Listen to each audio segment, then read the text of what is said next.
Nalalapit na naman ang pagtitipon ng ating mga kaagrihan ngayong October.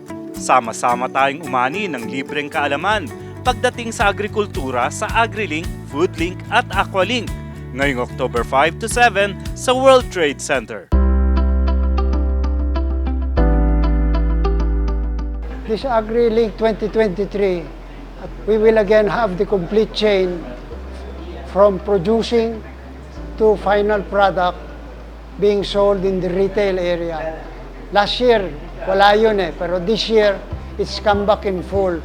We now have one whole air-conditioned tent which is devoted to the retail area. And it is also here where there will be a focus for the young farmers.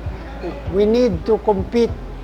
Agriculture has to compete with the other industries, other countries for their agri-products, but we have to compete with other industries to attract young people to join agriculture instead of going to the other industries. Kailangan natin mapababa ang age ng mga ating nasa agriculture. So this is where the young farmers help. Itong 2023, andyan na naman ang AgriLink. Iniayayaan ko kayo na dumalo para makapag-ani ng kaalaman sa lahat ng interesado sa agriculture hanggang sa mabebenta na na pagkain. Kumpleto ang chain natin, marketing at value chain from production to final product.